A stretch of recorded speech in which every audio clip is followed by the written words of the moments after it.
Y'all, it's your girl Miracle Sims, and you are watching God, Sex, and Love. And friends, I got a good one for you today.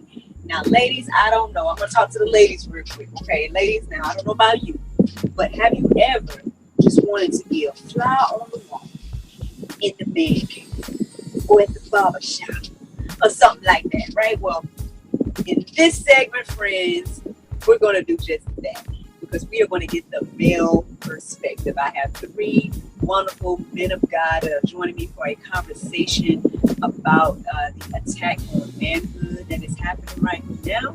So if you don't know what I'm talking about, or if you're just interested in this conversation, then stay tuned. It's a miracle, baby. Yeah. Miracle, serves. Miracle, serves.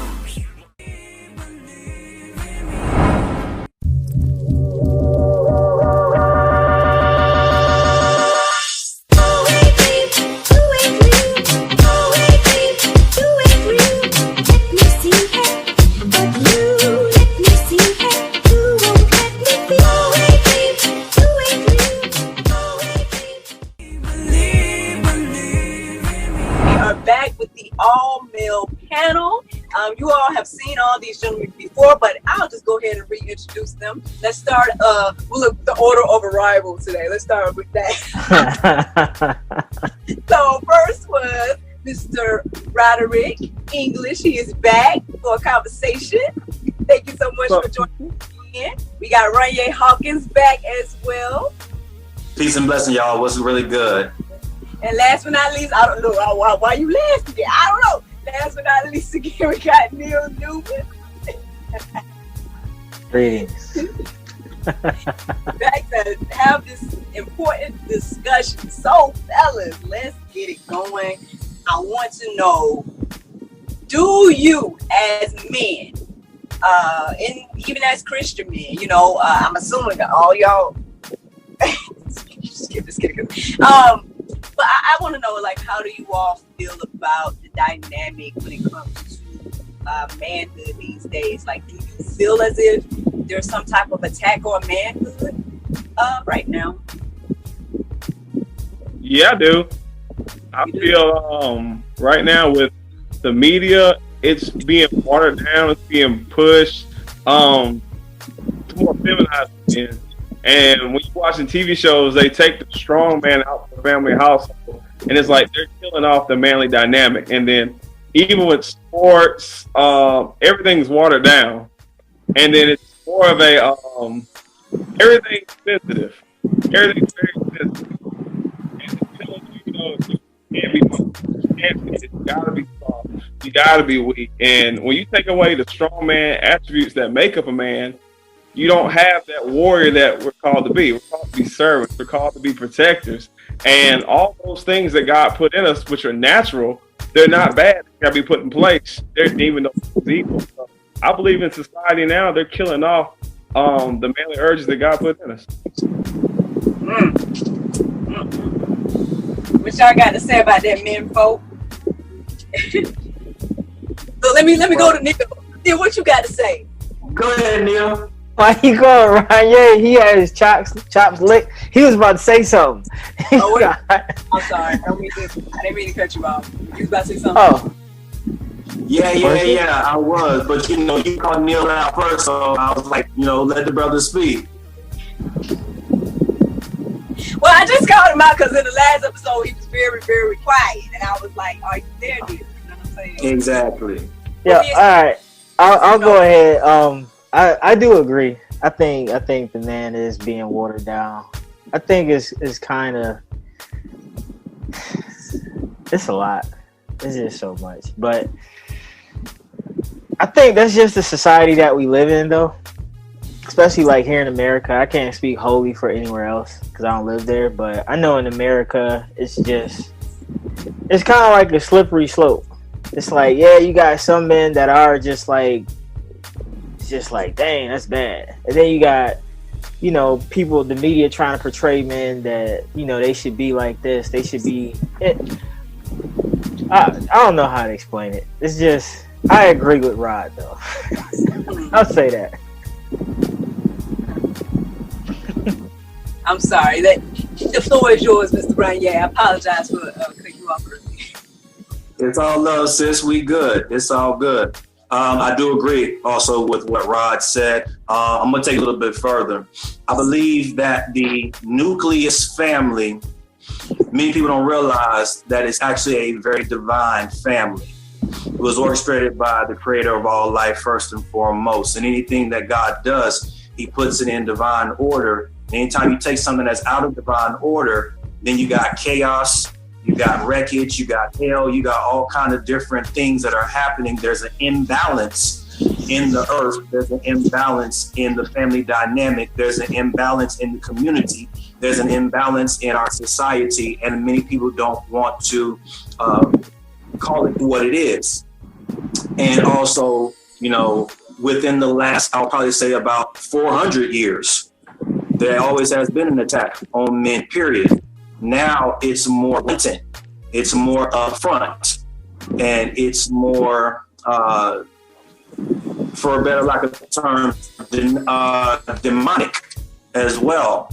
And when you get to the place where you are paying full attention to where men are today and how they were decades ago, we can even go back to 2 or 3 decades ago.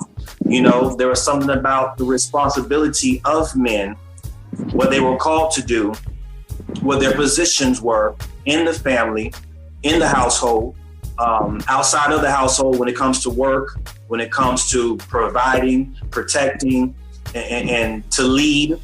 You know, now it's more of the men want to take the back seat. And even I've seen this as well too, because of the, you know, the field that I'm in as well, dealing with arts and entertainment.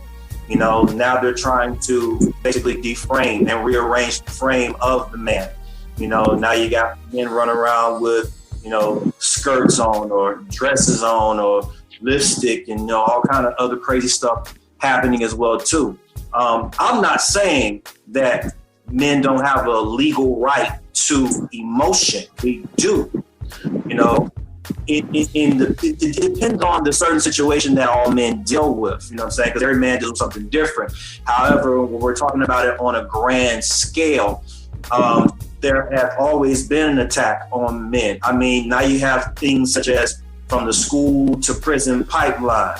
Now you have record industry executives that are connected to the penitentiary system, where the majority of the men are what? Black and brown, Hispanic, African American, and we can even go further back to Native American Indians as well too, you know, 500 years. So there's always been this issue of the men being attacked. And quite honestly, I believe it is a governmental systematic oppression issue that goes along with it. So they're trying to attack it very hard, and they're just going no holds barred on the situation. So it takes the men to know who they are first and foremost in God and the relationship between creation and creator.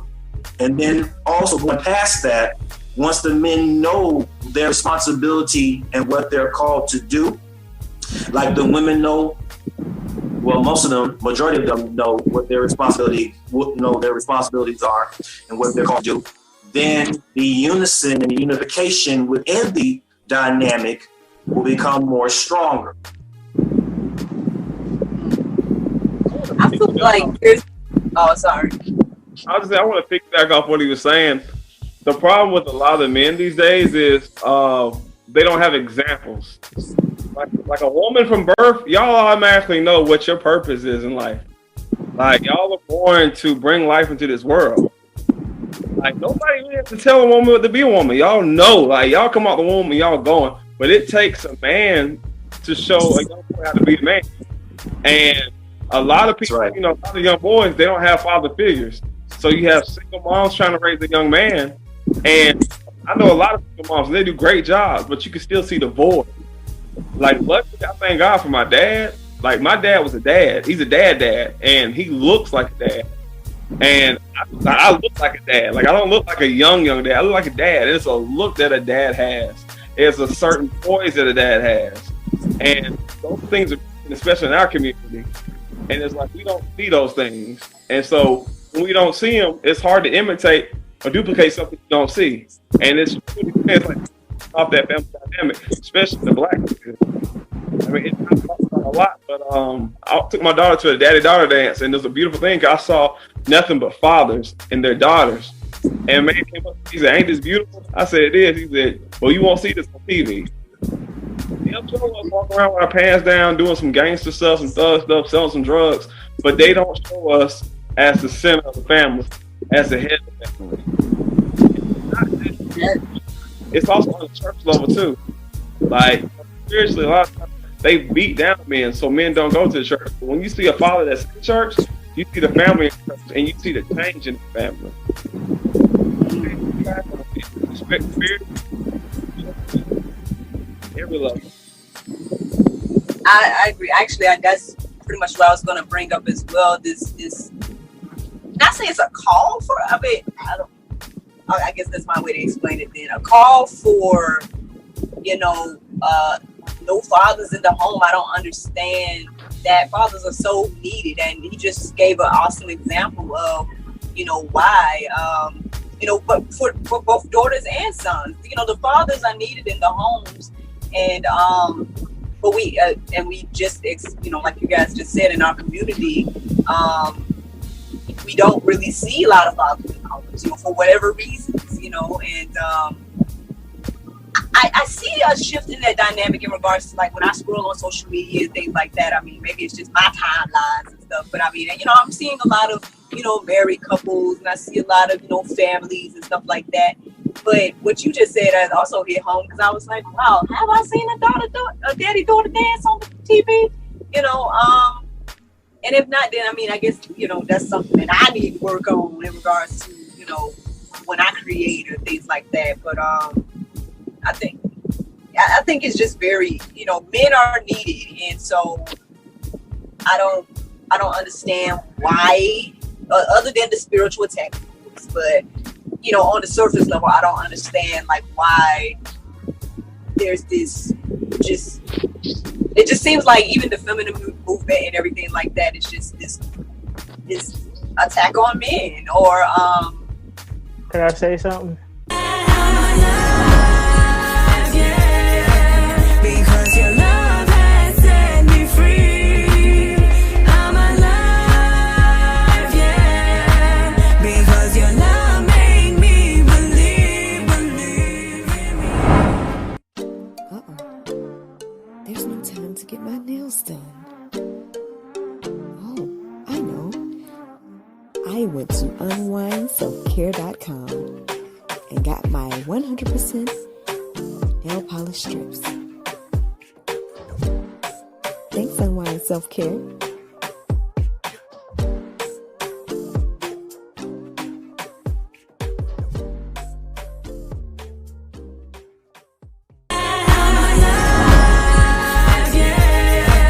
Because your love has set me free. I'm alive, yeah. Because your love made me believe in me. Can I say something? yeah. I feel like it's like we know there's an attack. Like, to me, it's just clear as day.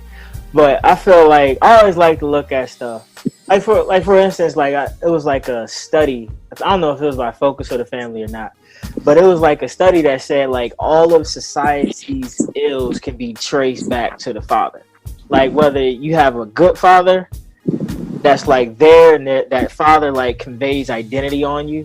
And it goes with male and female. Like, a father helps a girl, like, know who she is, and it definitely helps a young boy know who he is. But it said, like, because of if there's a lack of father in the house, it's gonna explain all the problems in society. But in my opinion, and specifically just because I'm black, like, I can't speak for nobody else. Like, my father was around, and me and my dad, we got a good relationship. But I think nowadays, like, men don't take responsibility. Like how Rod was saying, like, yo, we don't see that on TV, and whose fault is that? Like, what we see on TV is what we portray. So, we haven't seen, like, a lot of good father stuff. I remember, like, growing up back in the day in the 90s and stuff like that. Like, you had so many good, like, television shows that showed like black men, even if they weren't a father. Like I remember like In the House with LL Cool J. I don't think he was anybody's dad, but he was that male figure in the house taking care of the kids. You know what I'm saying? Like with the Cosby Show. But now it's like when you see black people portrayed, it's like a lot of black people aren't the producers and some are, but we do have the love in hip hop.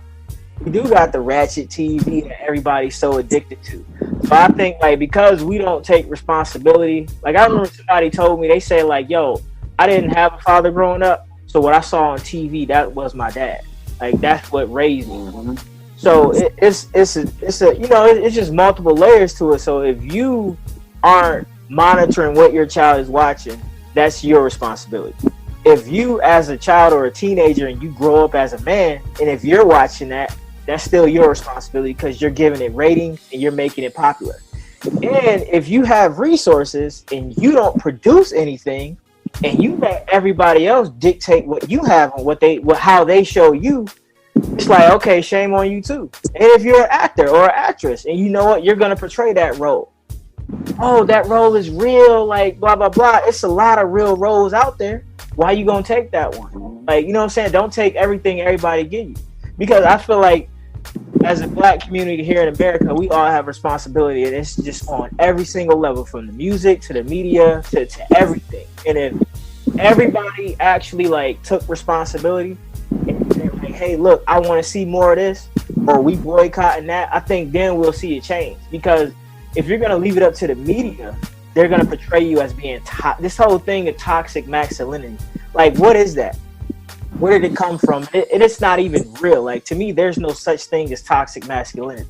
Masculinity is masculinity. You know what I'm saying? It's like you can use it and do whatever you want with it. The same thing with femininity. But it's not toxic. Somebody can say the feminist movement is a toxic femininity because it's all about women's right or women this, that, and the third. And it's like you say, it's not about the whole family as a whole. Like, men need women, women need men. And that's how all of life and society is reproduced.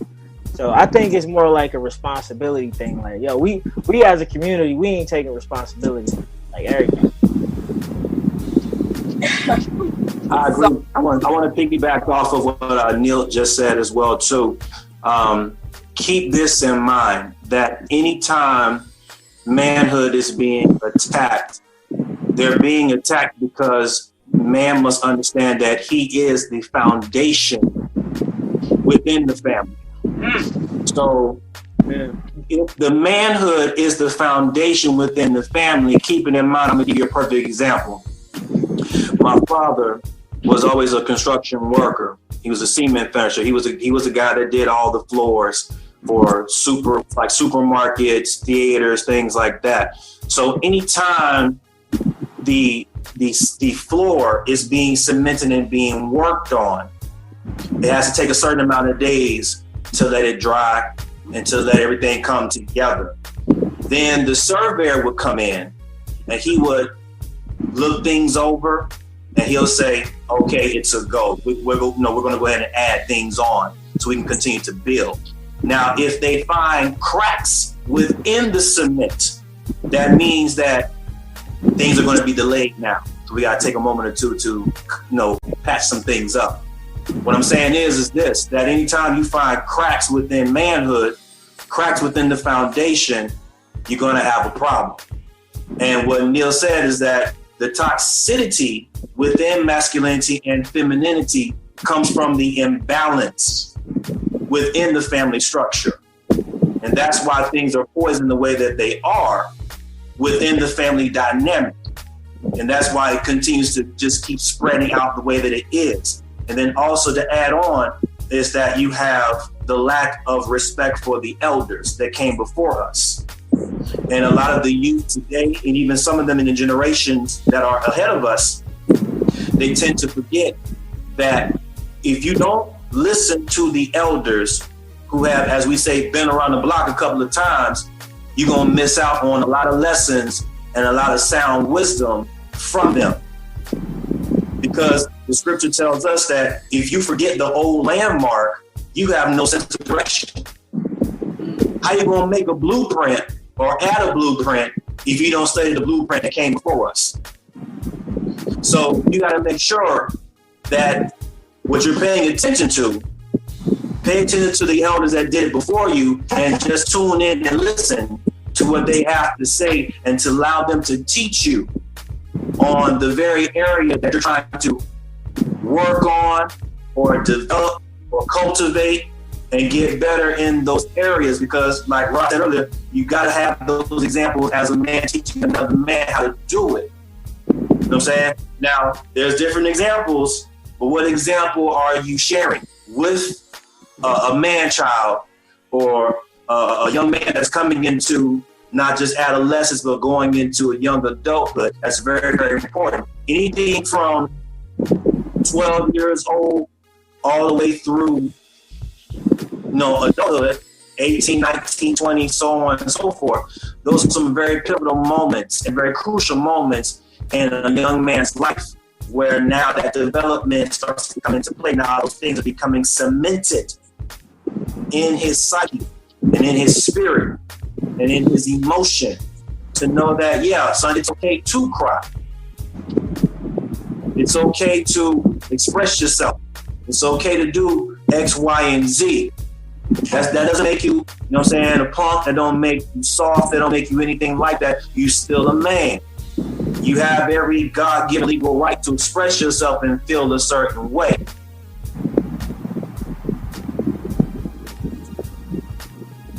I mean, honestly, gentlemen, I think, we've addressed a lot. I know this subject is really heavy, so I mean, I'm sure there's a lot more that can be said about this. So obviously, we need to keep having conversations about it. Hopefully, this whole thing encourages other people to get out there and have conversations about this stuff too, because, I get it. I'm a woman, I appreciate having my rights and everything like that.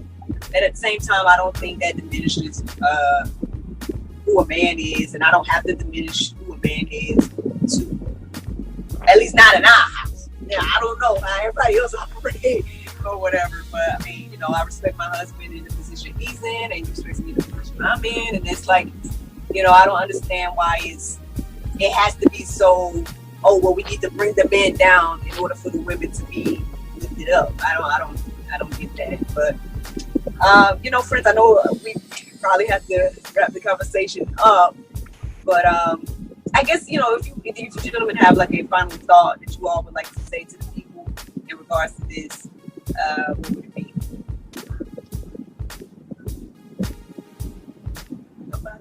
Well, I just say let a man be a man. Period. Like I don't think a woman can tell a man how to be a man, or dictate what a man should be or should do. That's like to me, the man is the lead, he's the head. Period. Yep. Period. That's all I got.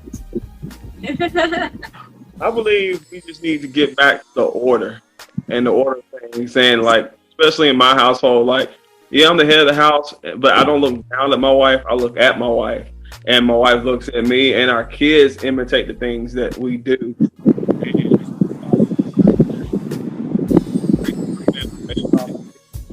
His example and doing better. Each generation should strive to be better.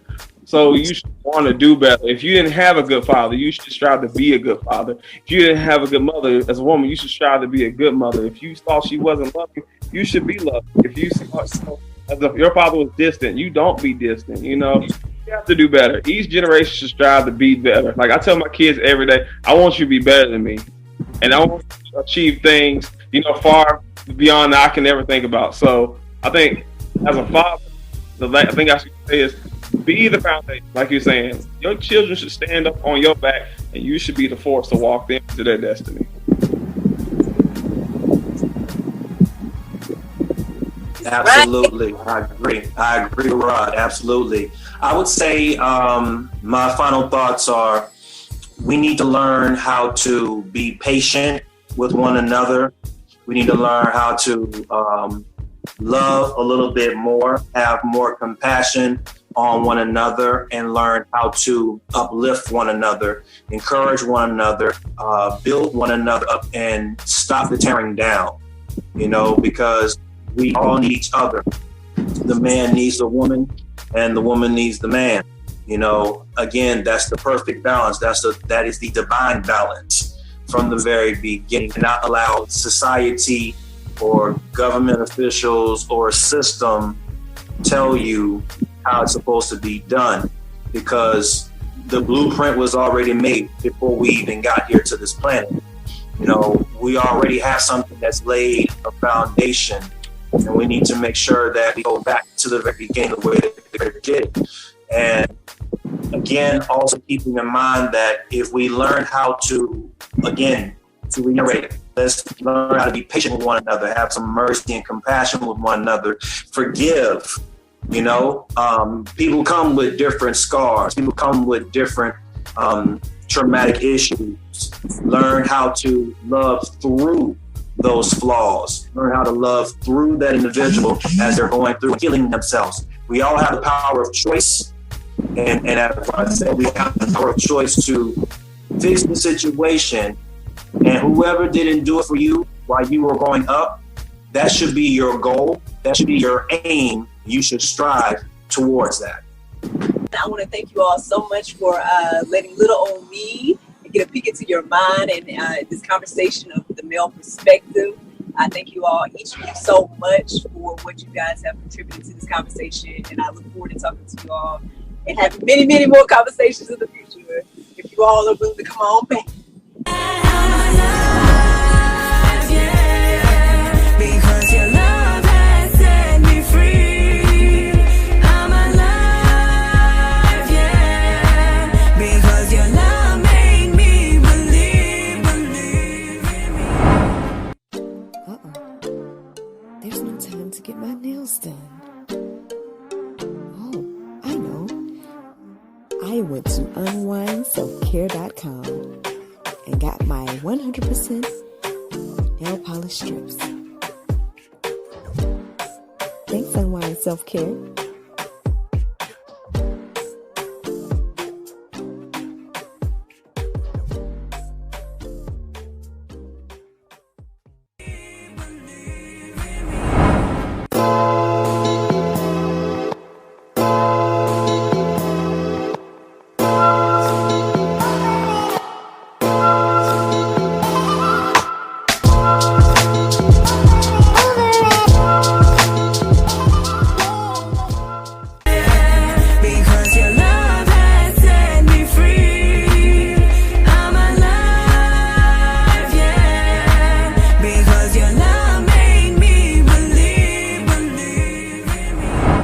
Unfortunately, we had to just let you guys go right when it's getting good, but don't worry, you guys can check out the rest of the conversation on GodSexAndLove.com.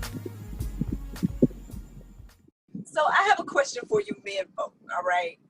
If you guys could define manhood and what it means to you, what would that be? I mean, like I said, from my perspective, bold, brave, compassionate, loving, emotional, supportive. Like I said, we're all, soldiers of Christ, sons of the Lord, and Jesus our Savior. In all those things, he wept, he cried, he laughed, he had sorrow. Every emotion he felt, we have to this day. So it's like, if we're his sons, that's the ultimate man. That should be how a man should be. Good answer. Good answer. Good answer. Beautiful answer. I would say manhood to me is integrity, honor, responsibility, direction, correction, because we definitely need to be corrected sometimes.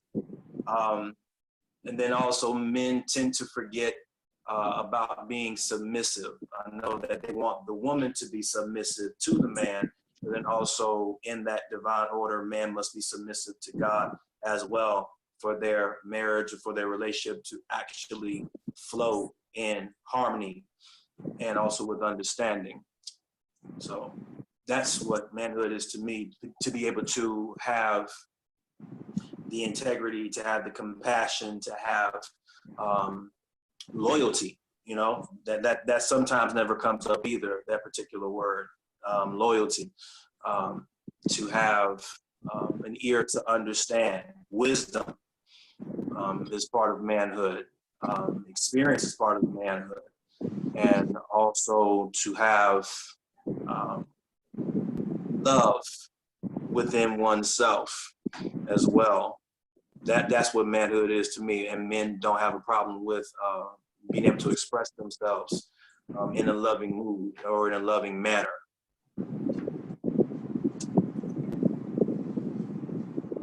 So it's on you. It's on you. I'm trying to think of a word that could like encompass like servanthood and like sacrifice. Like if you can just ball all that up in one somehow. I just think with a man, it's like it's just so many levels. Like you really gotta have discipline, you gotta have love. You have to be willing at certain times to just lay it all on the line to just protect people. And protection isn't always like in a violent, you know what I'm saying, form. Sometimes it's like emotional protection. It can be financial protection, physical protection, but it's just a matter of like it all just goes back to the heart. Like, yo, if you like to me, a man is always looking to serve like his community and like, you know, whether it be just women, children, his brother, his friend, all of it. Like that's what a man, to me, the manhood, like all that is what a man is supposed to do. Just lead and just guide like society. Ultimately, you know, back to Christ. But that's like how I see manhood, just in a snapshot. Like there's so much to it that I can't really just spill it out right now. It's just so much, so many levels to a man. Yeah, it's all good. I think each one of you, you know, defined it in a beautiful way. I think on one hand, I was about to ask y'all like, why do you think there's this attack on the manhood? But I think we already kind of established that, you know, well, spiritually it's because the men are the foundation. I think you all, you know, established that already. You know, I feel like maybe some women they're looking to, maybe women have felt oppressed over the years or so, in order to gain back their power. I guess they want to diminish the man or something like that. I think a lot of it too is like men do mistreat women. Like let's be real about it. Like if you've been abused for a while, it's like, and you get a little bit of power, like what are you gonna do? You know, it goes back to your character and who you are. But like some women, it's like they really do value like a man and what a man's role is, what a man's supposed to do, and everything. And then there's some that's like, yo, I'm the man.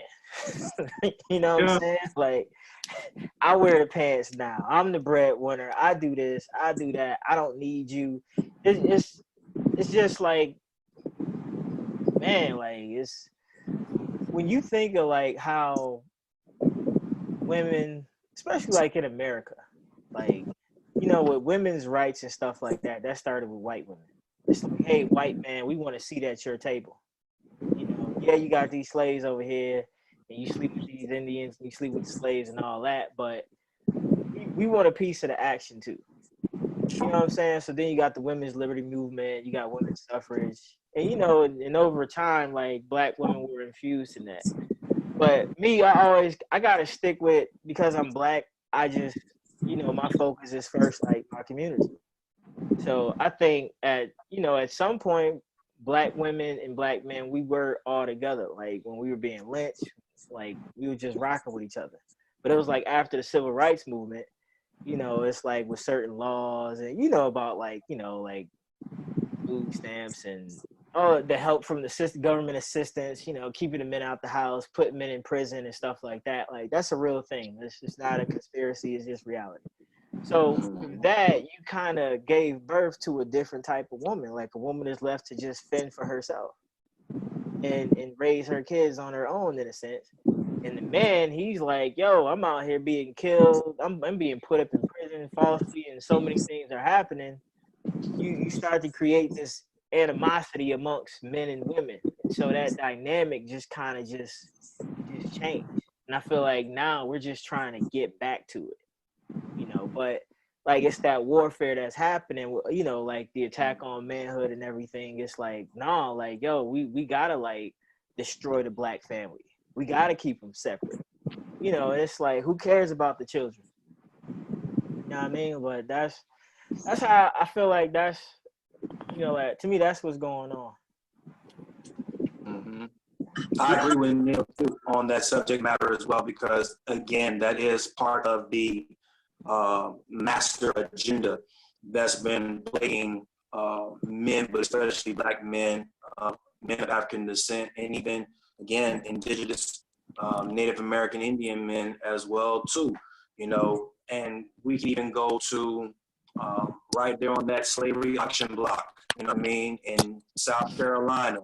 And a lot of people don't even know this, but Wall Street in New York was actually the original slavery auction block there as well, where they were separating fathers from mothers, husbands from wives, children were going to one plantation, when the wives were going to another plantation in a different state, men were going somewhere else. So we had to endure, our ancestors had to endure all of that for centuries. And then I almost forgot, there's another word that describes manhood as well, and that's endurance.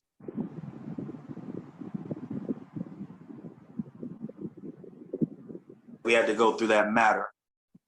And it's a crazy situation. We had to constantly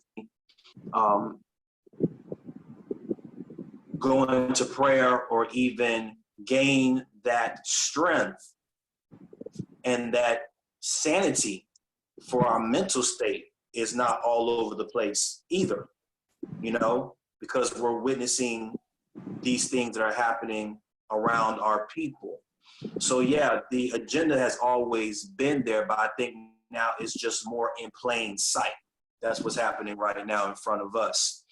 And again, we have to go back towards working with one another, healing one another, helping one another, sit down and have those tough conversations and being able to say, you know what, I'm going to put my heart on the line right now, right where I stand. This is how I feel about it. No more family secrets, no more holding things back and suppressing your feelings and emotion and things like that. It's like we really need to get on the ball and do this so that we can be able to not only be the remnant, but also be able to spread that same awareness to our brothers and sisters. Say, hey, let's stop with the bashing. Let's stop with, in our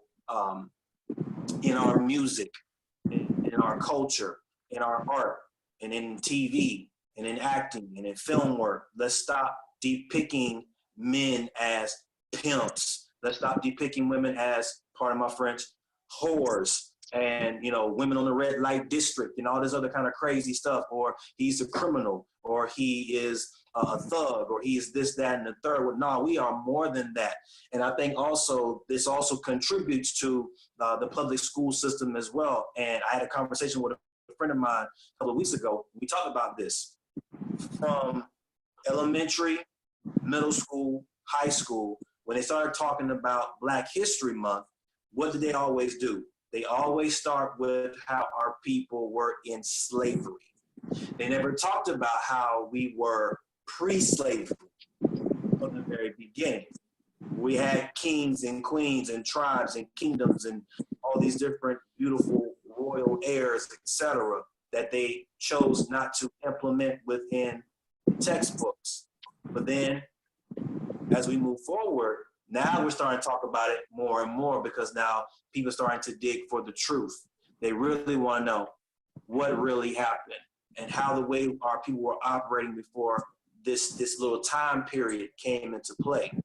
So it's really just getting back to the roots of the matter, addressing it for what it is, be patient with one another, and really just sit down and have a moment, because you cannot undo 400 years within 1 month. or even 1 year. You know what I'm saying? This takes time. This is a process that we all have to deal with. Well, yeah, I like what you said, but I think it's like it's a scripture, I can't remember for like verbatim, but it goes back to taking out the family dynamic. How do you take down? How's the thief get into the house? You have to take out the strong man. So you take out the father, you take out the warrior, you take out the strength of the house. You can manipulate the wife. You can raise the kids how you want. You can teach them what you want to teach them, and they will learn and do as you teach them. History is the same way, and pretty much they built the family dynamic. Like I was speaking to one of my classmates. She has a biracial child, and she was like, "Biracial kids get racism on both sides, but nobody wants to talk about it." So I said, "Okay, cool. You want to go there? Let's go there." I was like, read the Willie Lynch letters." She's a white chick, and she was like, "What's that?" I said, "Of course you never heard of it, but read it." So she sat there, she read 1 paragraph or 2 paragraphs. She's like, "I can't finish reading this." I said, "You can't finish reading this, but these are the facts of life." I was like, "You wonder why light-skinned blacks, dark-skinned blacks are pitted against each other?" I was like, "These letters. You wonder why your daughter, your light-skinned daughter, feels a certain kind of way? It's because of these letters." And people don't want to. They don't want to face the facts and face the truth. But these are the things that were instilled, and they're still instilled to this day. Like I was watching the Drake Chris Brown video, one of the videos, and he was like, "Yeah, man, us light skinned bros gotta stick together." And it's like, it's funny in entertainment, it's still perpetuated. And then if you watch movies, like even with us, they don't really purpose like they'll put a Beyonce, they'll put somebody of a lighter skin in a role, and then they'll try to like kind of push back the darker skinned females. The reason why I love the Black Panther movie is because they had dark skinned actors and a bright, like right in the middle, in the front. And it wasn't like, they didn't lighten us up. It showed all of our culture. Mm-hmm. And all of our culture is beautiful, but earlier about our culture is like, they want to show up as savages, but we never really been savages. We're very intelligent people, cultivated people. But if you take over a race, kill their heads, take all their elders away, it's easy to feed knowledge. It's easy for them to feed us poison. Like one of the worst shows I can't stand watching on TV was Girlfriends. You have a show about 4 black women directed by a white man, Kelsey Grammer. Yes, I know Kelsey Grammer. Mm-hmm. And nobody do that for years, and it's like I couldn't stand. Like my wife used to watch the Braxtons. I hated that show because it's like. It's not realistic, and then it's like you acting like you're more than what you are, and you're so conceited yourself. I couldn't stand watching Real Housewives because it's like you have so much, but you're not doing anything, and then you're showing a falsified side of a way a woman's supposed to be.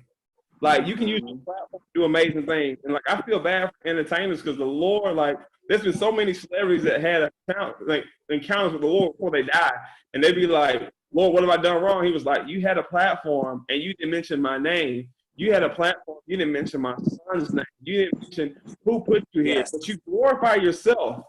And they have to answer that. So it's like, I want to make sure for everything that I do in this lifetime here on this plane, it's done correctly and the Lord gets his glory, because if the Lord gets his glory, he's going to glorify you in the next round. But if you're here glorifying yourself, that's why I believe Corona's here right now. He's trying to get rid of their idols and get you to see what's meaningful in life. Family, friends, not these entertainers. Like, they canceled our football season. I was sad, but at the same time, I looked at it as this: I can get my body in better shape. I can spend more time with my wife. We can strengthen our marriage even more. And then I can also spend time with my daughter. She's growing up. I can spend time with my boys and show them a way. And then at the same time, I can just get myself spiritually back closer to God. So it's like, I change our focus. And that's what's wrong with us as people. Like, our focus is off. Like, we're focusing on the Black Lives Matter stuff, focusing on the rants. And, the world has our attention right now. But what are we doing with that attention? Are you going to be sophisticated? Are you going to still show you a savage? We can be savages in certain areas, but sometimes you have to show your intelligence. And we're not showing our intelligence. You don't got to holler, scream at like a barbarian. Sometimes, be more than yourself.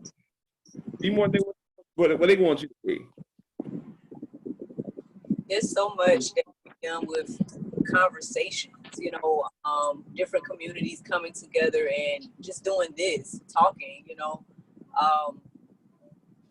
I guess too, I was just reminded as you all were speaking about just accountability within ourselves, because as you guys mentioned, especially with the media and things like that, it's like, and wait, woo, Lord, I was ready. Okay, fine. Okay. Let's go. Trying like the Holy Ghost just hit you or something. You said, "Oh," I said, "Girl, you better talk about that now." Hold on, it went away from my mind just now, but I was like, oh, well, I don't know if I was needing to talk about that. Let's go. Nah, He said with his drink Come though. on with it. Like, come here. Like, come on for it. You're messing with now. But I'll just say this right now, and maybe it'll come back to my mind, but just about accountability within our community. The type of things that we put out there. The things, like you said, the music, the media, the arts that we put out. It's like, oh, yeah, now I remember. I was talking about this on the podcast. I know Ryan listens to this podcast every now and then. I don't know about you other two. But basically, I was kind of talking about it on one of those days about like how our community is, they're so quick. They don't want to be called the N-word, or they don't want to be called thugs. They, if another race do that stuff, it's a problem. But then, we all was jamming I'm a thug back in the day, and stuff like that. So it's like, I mean, how are we going to get mad about things that we do and call ourselves? I mean, I don't know. That may be too deep right now, but I just feel like it's part of that accountability with ourselves. Like, okay, we don't want to be portrayed as thugs. We don't want to be called, this and that. It's like we gotta show ourselves to be something different, which we are, because there's so many different types of people out there. But It's a lot of unlearning that we gotta do. Like we just do. You know what I'm saying? Like it's just a lot to unlearn. And like honestly, I don't listen to rap, but I don't knock every rapper, so to speak. Like to me, like I do look at rappers as coons. It's like, yo, you shucking and jiving to get $1 and you gonna like bury your people in the process, you don't care. But somebody said like, yo, maybe a lot of black people wouldn't be cooning if it was somebody black to pay them to do what they good at. So if you gotta go to somebody that don't look like you to make a buck, or if you grew up in the hood, like, yo, I grew up with a father, I grew up in a nice neighborhood, nice home, I went to good schools and everything. But I'm not so removed from like, yo, around the corner, I had a friend who like, yo, when I went to his house, he ain't had no furniture and it was cold and he ain't had no food. So it's like, he ended up like, yo, killing somebody, going to prison multiple times, this, that, and the third, living that life. So it's, you really do have to take responsibility, but at the same time, you gotta like be able to like, if you can't identify, you gotta empathize with what somebody going through, like with a young thug or like, you know what I'm saying? You don't know their childhood. You don't know like what it was like growing up. So if somebody give you some money, and it's like, yo, you might not, you know what I'm saying? You might not even have ground to stand on yourself. So if somebody come to you and just show you a way, and that's the only way that, yo, I was able to feed my family, I was able to do this and do that. I'm not saying it's justified, but I'm saying like we at least got to build a bridge. Like those of us who haven't had to like live that lifestyle, we at least got to be able to build the bridge and be able to come to where they are and kind of like walk them over to like a better way. You know what I'm saying? Like Jesus is the way, but it's a way you just can't just like, hey, get Jesus. You know what I'm saying? It's like, yo, you got to really like have some conversation and understand where people coming from before you just start talking Jesus in their face. It's like, yo, Jesus, before he, like when you look at a lot of the ways that Jesus moved, he would feed people physically first before he gave them spiritual food. It's like when he picked out his disciples, like, hey, you know what, go cash in that again. it's like, yo, they needed to work. They needed to work to eat and to take care of their families. So it was like, yo, he taught them how to do that first, and then he discipled them. But to me, it just goes into the whole responsible thing. Like even in the movies and the film, and like I'm in film and all that stuff. Like that's just what I do. So it's like I look at it from a perspective of, yo, you can start your own record label, start your own distribution company. Like, why do you always got to go knock on Hollywood doors saying, "Hey, let us in"? Why don't you just build your own? Like, it's not.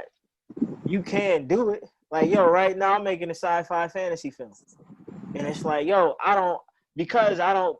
I can make drama, I can make action, I can make adventure, but I'm like, you know what? We always are portrayed as criminals, we're drug dealers, and it's always some love story and stuff like that. And it's like we got to be able to like show kids that you can see yourself beyond that. Like you know what I'm saying? Like Black Panther, I love Black Panther too, but a white man wrote it. You know what I'm saying? It's like we get who we are from other people instead of us saying like, yo, this is who we are. And we taking like we as a community coming together and saying like, you know what, Nick Cannon just got fired. It just show you how like, yo, that quick. You know what I'm saying? He didn't do nothing wrong, he didn't say nothing wrong, but he got fired. But it's like, yo, who is out there as a Black film company that can come and be like, yo, Nick, or why can't Nick Cannon go and say, you know what, I'm gonna just start my own show with or without you anyway. But until we get in that position, I'm just saying, like, yo, we got to get into a position where it's like, yo, we able to get enough money to be able to pull the people out the hood and like start getting people out of prisons that's falsely in prison or doing terms that ain't got nothing to do with the crime. We got to get to that level. And once you can get to that level, like then I think we can start really rebuilding the community. But if we can't get there, then it's always going to be this cycle. We're going to have a little bit of momentum and then we're going to get pushed back. We're going to have a Black Lives movement. And then it's like the organization is going to take more fame than the actual Black life that it's supposed to be represented. So I think that's how it's going to always go until we get into the position where we can actually come together at a table as men especially and be like, yo, look, this is how we're going to move. We're going to start buying land over here. We're going to build a community over there. We ain't sending our kids back to school. We're going to start homeschooling. We're going to start building institutions. If we can move like that, then I think we'll see some solid change. And you might not see the fruit of your own labor. You got to be okay with that. Like, if you're not okay with that, then it's like, hey, nah, man, I want to eat and have my fame right now. Like, yo, that might not happen. You got to, that's how we got to where we are right now. Because somebody said, like, yo, I might not see the fruit of my labor, but my kids ain't going to be slaves or aren't going to be enslaved. We were never slaves. We were enslaved. You know what I'm saying? So a lot of it is like, but I can go on forever though. But that's where I see it at. Like I agree. I definitely agree with it. I'm sorry. Go ahead, boss. I mean, no, I'm just saying I agree because it's pulling the castle, and we gotta be willing. Black people, Black men, we gotta be willing to get the bad out of the community. The problem with us is we want to keep everybody along. Like, let's take a whole body for example. Let's say the cat and the pinky toe. You can get rid of the pinky toe, save the entire body, keep living life, and enjoy life. Or you can ignore that issue and let that infection go to all your toes, you lose your toes. You don't take care of it, you lose your foot. You don't take care of it, then you lose your legs. And our community is the exact same way. We don't want to cast out certain people. We don't want to cast off certain stigmas.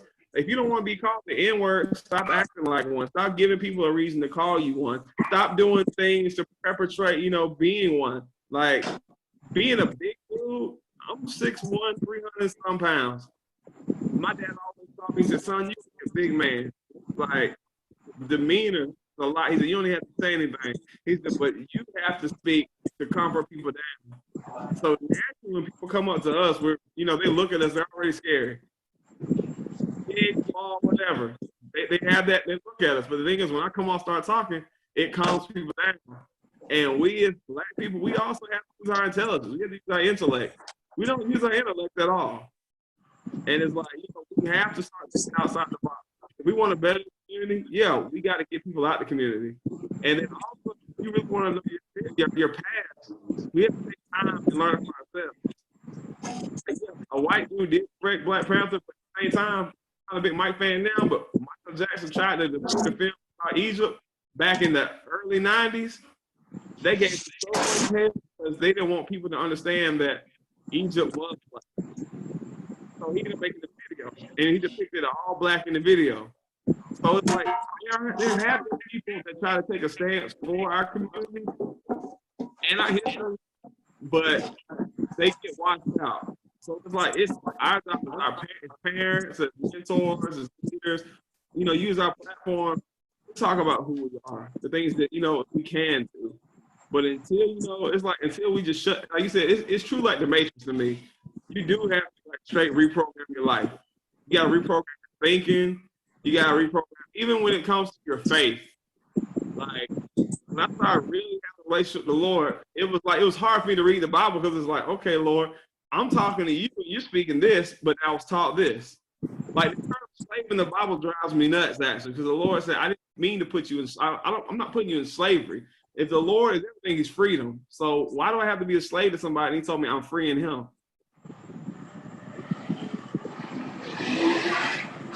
Relationship. You have to understand. That's why I do want to learn Hebrew because I know y'all heard of Reggie White. Reggie White used to one of the greatest defensive ends ever. Great pastor. The Lord told him to stop ministering, and everybody's like, "Why did you stop ministering?" He was like, "Because what you're preaching is not really what's there." He said, "What do you mean?" He said, "Learn Hebrew." Reggie took like 2-3 years and learned Hebrew and started reading the Bible in Hebrew. And he said, when you start reading the Bible in Hebrew, he really learned what the Lord was saying. And he learned what the Lord was saying about us as people. And there's freedom in the Lord. There's no slavery. There's no bondage. It's free, lifestyle of mental slavery. Just because there's no chains on us physically, there's chains on us mentally. And then, like we talked about earlier about the mental discipline, the things in our community, it's okay to have issues and have problems. And like you just, if we do that,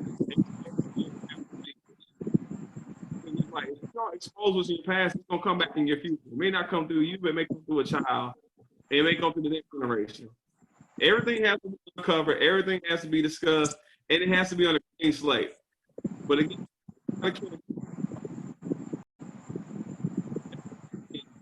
and you gotta show people that there's a better way of living life. Like you don't have to eat soda crackers and top ramen. You can actually eat baked potatoes and enjoy a good meal. You can live life good. You don't have to live in the bottom of the barrel. But if that's all you talk, that's all you're gonna do.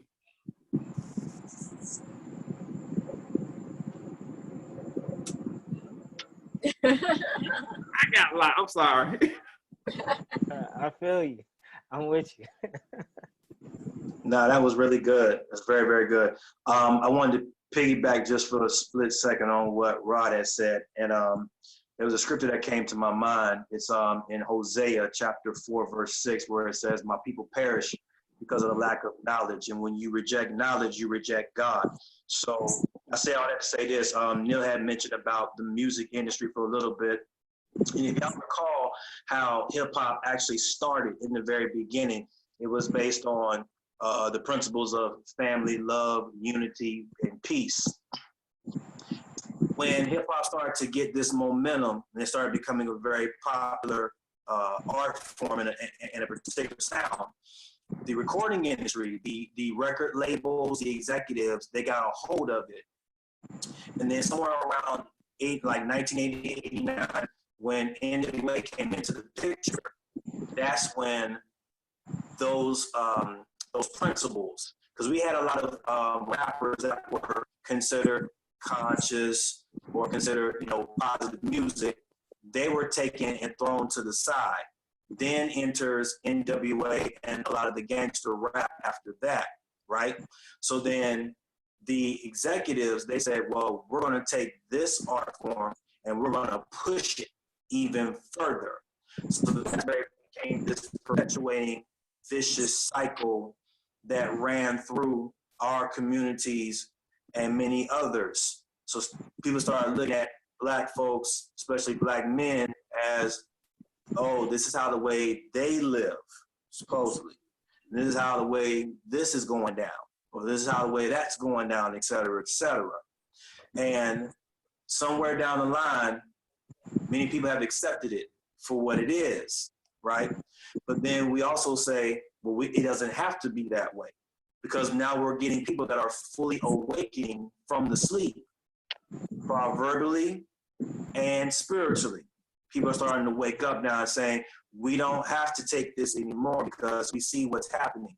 This is where the agenda is continuing to put our people in this downward spiral.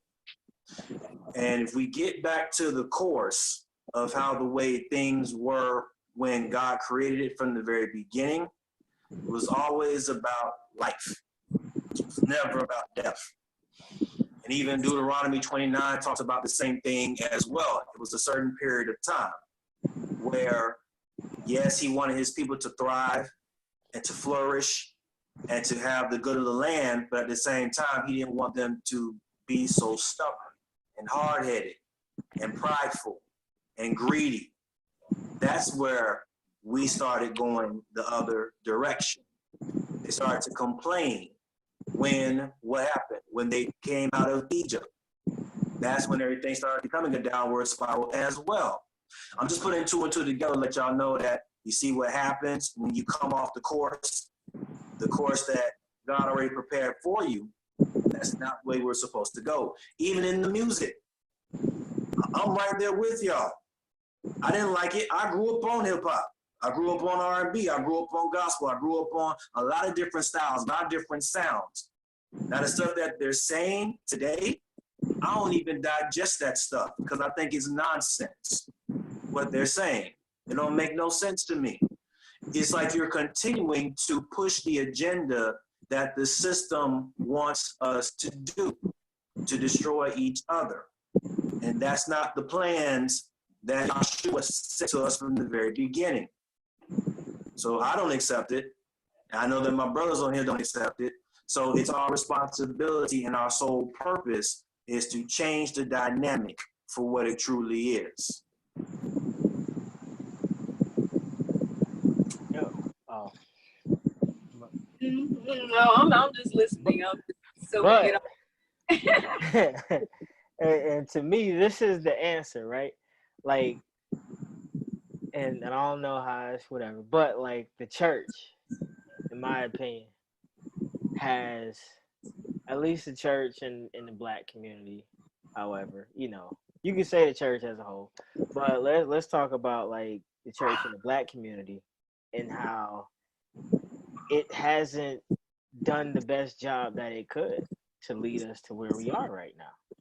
Like looking at it from a spiritual perspective, like the church is Jesus's hands and feet in the earth. And it's like, if you're a church and you're set in the midst of like a community and you're supposed to be this beacon of light, and you're just wanting people to come to you and you're not going to the people. I think this is what happens when a church is lazy, when a church is kind of a little bit of a coward. It's like, hey, I don't really want to go out there. You know what I'm saying? I just want to play it safe. It's like, hey, look, I'm gonna get this money. Oh, y'all come in here, y'all pay y'all tithes and everything, but like there are churches where 30 years ago it was just beautiful. Like the community was beautiful, right? Like, and this is here in Atlanta. Like I've seen it with my own eyes. It's like, wow, that was nice. This, that, and the third. And I remember my man was telling me like, yeah, man, I remember like growing up, going to this church in this community. It was this and it was that. And then 30 years later, you look at the community, it's run down and it's dilapidated. But the church is still standing there. And it's like, is that saying like, yo, the church failed the community? Or is the church just that strong that it just survived whatever happened to the community? So, I mean, in my opinion, I think like, yo, the church has just been sucking a lot out of the community and it just hasn't been given back. So I think that's another side of why you get what you get in the black community. Just how I see it. I agree with Neil absolutely on that. And it's crazy that you're mentioning this now because I had a conversation with a friend of mine last night, and we had a very in-depth conversation. And just case in record, I don't want nobody to get it twisted. I love everybody: white, black, Spanish, Asian, Native American, Indian, which is part of my bloodline, many others. But she is a white female from Pennsylvania, Quaker State, okay, and we had an in-depth conversation. And one of the things that drew my attention to our conversation, because I didn't hear from her in like the last 4 to 5 months, and I brought it to her attention. And one thing that she said to me was this: she said that I don't want to deal with conflict. That's what really took me back for a second. I said, I'm saying to myself, what do you mean by you don't want to deal with conflict? What you talking about? Keep in mind, for those of y'all who have read the scriptures, every child of God and every individual who was considered chosen by God had to not only confront conflict, but we also had to endure conflict, even to the point where their life was on the line. That was still dealing with some type of conflict. So her and I, we had a lot of in-depth conversation, but we had some debates as well too in between. And I didn't agree with what she had said in that moment. And Neil was right. I think that a lot of times people that are from the white community, black community, and they consider themselves child of God and from the church, or I can put in quotations, church, they have laxated themselves or even went into a trance or some type of comatose with what they are witnessing right now. You got people that don't even want to sit next to you or stand with you when we're dealing with things such as racism and protesting and things of that nature. I know that Christ didn't come for the fact of, dealing with racism. All that stuff was stomped out. You know what I'm saying? I agree with what Rodney had said as well too. But the thing that really bothered me in that conversation with her is that what you're saying to me in hindsight, and a lot of Christian people have done this, is that when you know that you've been convicted and you feel it in your heart and your spirit that you need to do something about it and to stand with your brothers and sisters in the struggle, and you don't do your part, that says a lot about you as an individual. And I'll tell anybody else, you don't have to believe what I'm saying. If you say that you're a believer, you go talk to your creator and tell them what I'm saying to you. Is it correct? Yes or no? And you'll get your answer. That's all I'm going to do my part. But I see how the way people, especially in the church, have responded to the social climate. And this is not just the first time. It's been going on for centuries. I think it's, like I said, I think it's coming more and more to a head, especially today, that they can't go around the issue. They can't go under it. They can't go above it. They got to go through it. And if they don't get it right this time around, it's going to pop back up in another 30, 40, 50 years. Well, honestly, we all just need to be coming together as a body of Christ anyway, because I think all of us being separate is a lot of the cause of issues as well. I mean, I know we all have differences of opinions, as well as we're all different races and things like that. But it really shouldn't be white church, black church, all of that. We need to be coming together because That's right. we have that common enemy, which is the enemy that is causing all this havoc right now. That we need to be, if we're believers in Christ, we all need to be coming together and trying to stand strong, as that fist and not individual fingers. I don't know, because I guess I feel and I can see a shift when it comes to all the things that are going on in the world right now. I know we far off the manhood topic, I guess, but maybe this goes back to manhood. I don't know, but being folk, why y'all ain't got that? I'm sorry. No, but yeah, I just feel like we just all need to be coming together right now because like I said, I feel the shift happening. I don't know if you all do, but there's like this huge shift happening, and you can just see all the, like I said, there's so much being exposed right now. What's going on behind the scenes, things that we may not have even known anything about and stuff. So it's just like, we need to be protecting our kids. We Which is why fathers are so important, and I don't know. It's so much. This has a lot to do with manhood. Like, personally, this has a lot to do with manhood because going back to what Neil was saying about the church and in the community, when you see a church thriving in the community going down, it shows the lack of leadership. I've been to so many churches, like the first, like, I don't mention the name, but when I first went to the church, the men's ministry was so powerful. They used to walk neighborhoods. That's how they got me. They were walking as men. They grabbed me off the streets. My dad and my brother, they were like, hey, we want you to come to the church.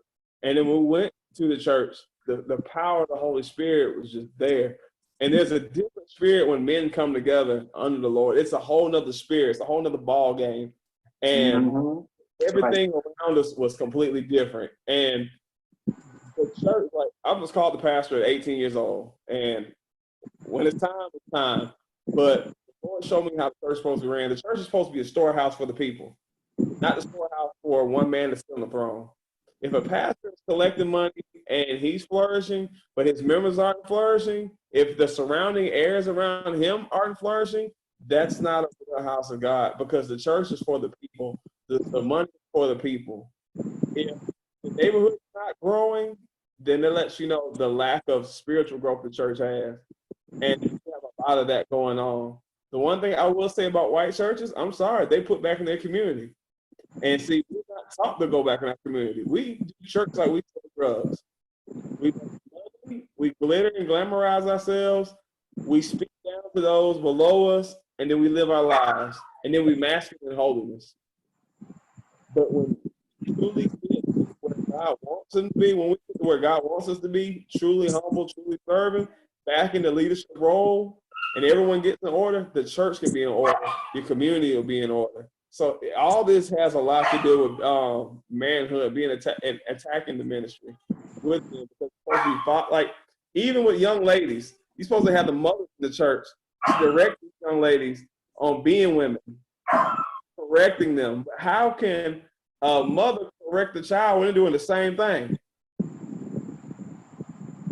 All this goes back to manhood, fatherhood, leadership. It all trickles down.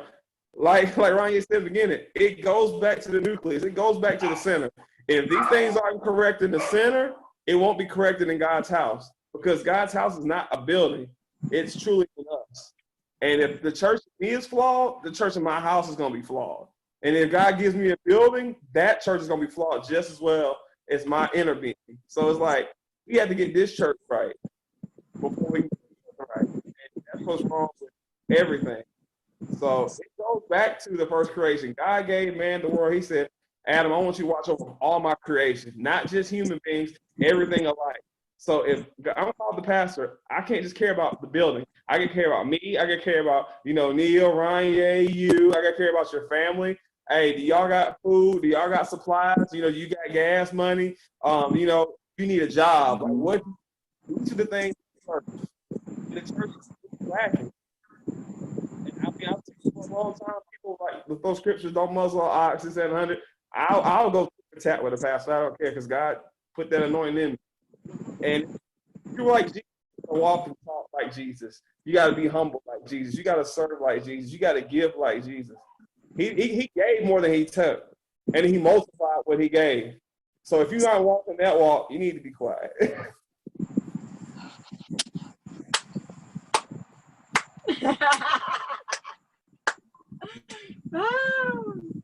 Listen. Look, I done told Neil, I'm ready to go to his church whenever he ready. Oh, you got jokes. Well, all y'all men folk. Yeah, sure. I mean, yep. We need you men folk. Like, yep. We need you men folk. We need y'all. Get in y'all positions. Not just y'all on the thing, but y'all whoever's watching too. We need everybody in their positions doing what they supposed to be doing. About that. That's the truth. So what y'all done now? Yeah. Like, ride the head on. Like, That was beautiful. Beautiful ending right there, brother.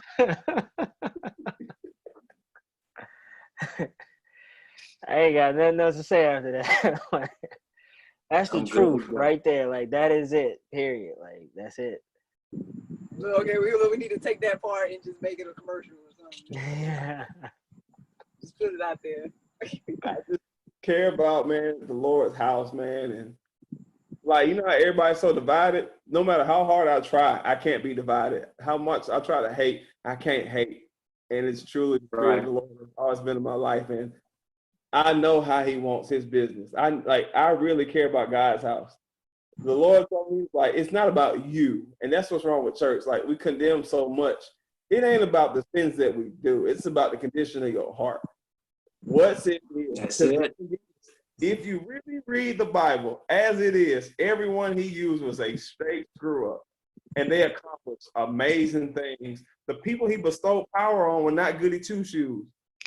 And I learned, man, Lord, he's a screw up. He said, you're going to keep screwing up because that's what you are. He said, but your heart is always in place. When I need you, you respond. The Lord wants you to step up and act when he asks you to act. He ain't asking you to be flawless. He ain't asking you to be perfect. A man is not meant to be perfect. We're meant to, we're going to mess up. That's how blessings come. That's part of testimony. So it's like, I am who he made me. That's why the Lord even said, don't beat yourself down. Pretty much paraphrase, don't beat yourself down for the things that you do. He said, relish in them because there's a reason why you did them. You're going to learn the lesson, and then you're going to grow from it, and then you won't do it again, and you're going to teach somebody else to not mess up like you did. Righteous man falls 7 times, but he keeps getting back up. 7 times 7. Yeah. Mm-hmm. Yep. Yes, indeed. This is some good stuff, man, folks. Look, I hope the people are encouraged right now. Y'all need to be having these conversations. We do this again another night. I'm cool with it. I mean, we got to. I like the male perspective thing. I know I was like, when I first, I guess, made the segment, I was like, I don't know if it's weird that I'm like the fly on the wall. I'm not trying to like take over the conversations or anything either. I'm just like trying to help them along or say little things or ask questions or whatever. But I mean, I think this is good because it comes from one, to hear you all's perspective, and then two, to I guess be a woman listening in, because I think a lot of times, I guess for me, I'm curious to the male mind when it comes to a lot of different topics and stuff. And so, I hope that it helps other people that may be wondering these things too. I mean, I know we dealing with a current heavy situation, but I mean, maybe we get on some lighter topics and stuff at some point with you and folk and things as well. But I appreciate y'all and y'all time. I mean, it's up to y'all. I keep the thing rolling if you want to. I mean, I still gotta film my intro and stuff, but I mean, I get it done. It's still quarantine, so I ain't going nowhere. I got nothing else to do. But these dogs are barking all day long. I heard a dog barking. Hold up.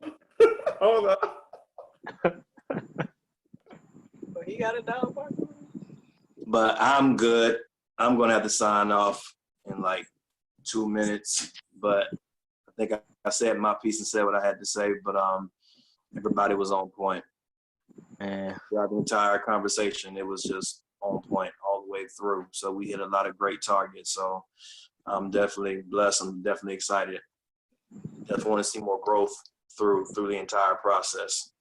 Oh, Mhm. little doggy.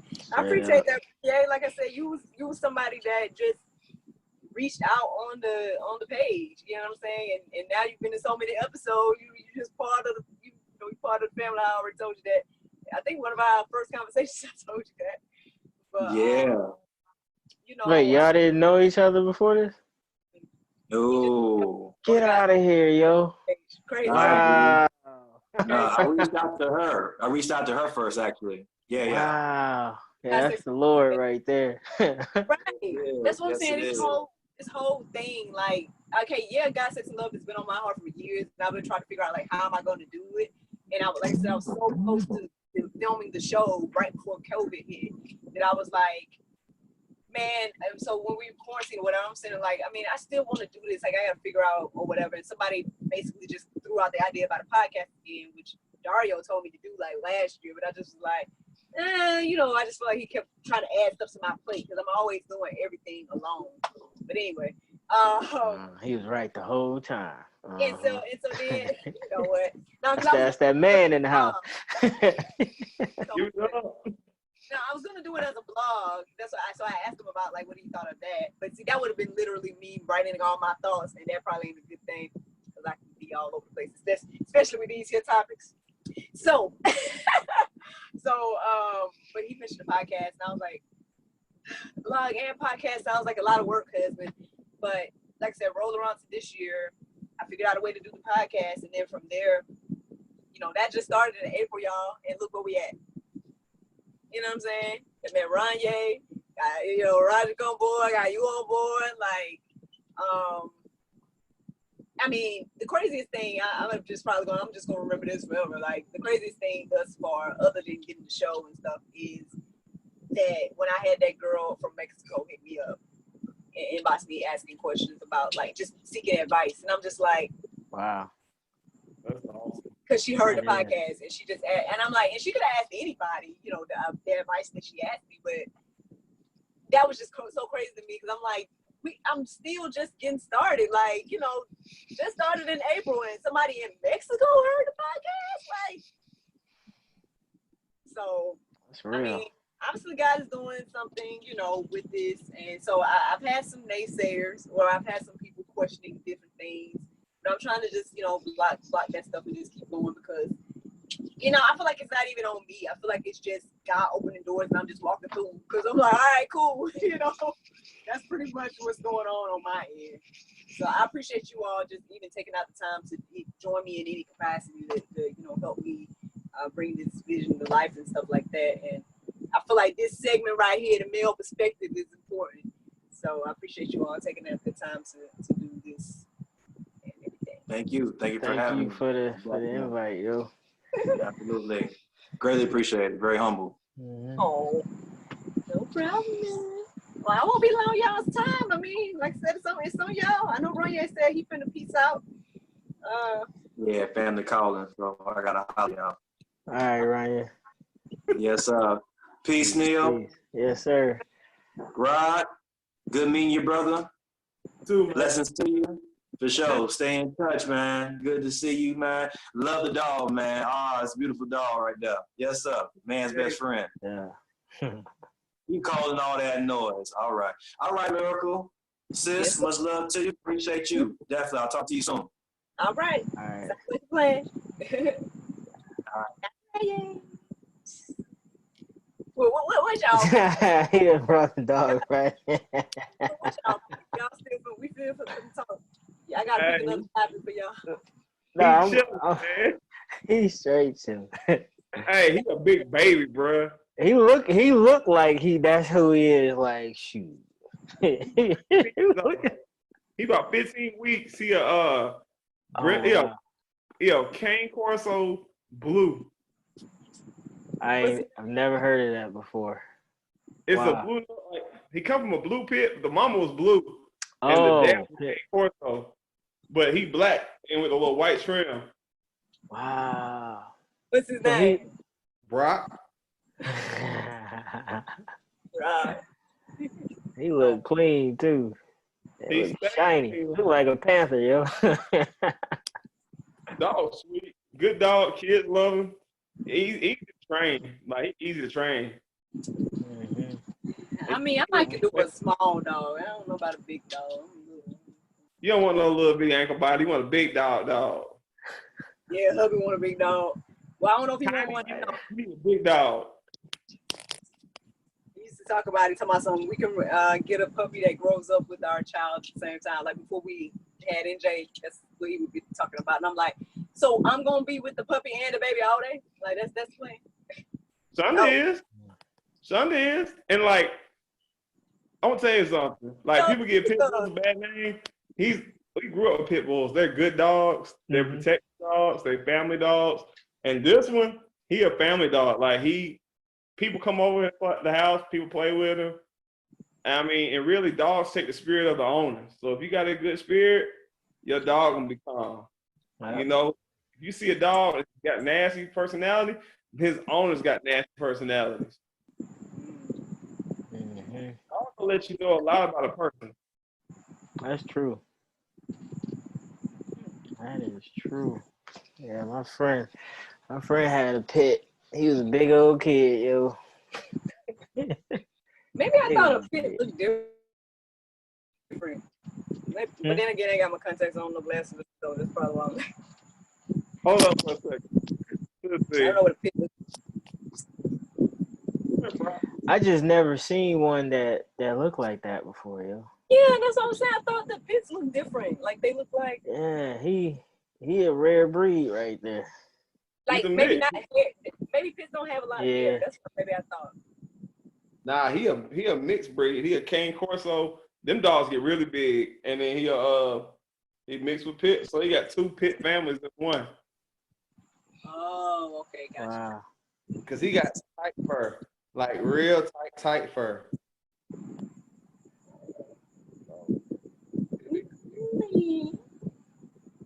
But people, Neil, it was nice meeting you, dog. Yes, sir. Nice to meet you too, man. Definitely. Get to meet another like-minded brother in the Lord. Always. I love good conversations, man. It's refreshing spirit. Word up. That's the truth, though. That's true. Yes, it is. Oh, I got it. People. Wait, what? You're recording, I forgot.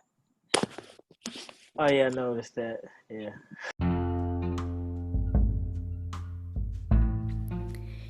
If you like what you hear, then consider supporting our podcast. Every listener that supports us for $9.99 a month will be entered into our monthly raffle for a chance to win a free gift. So become a supporter today.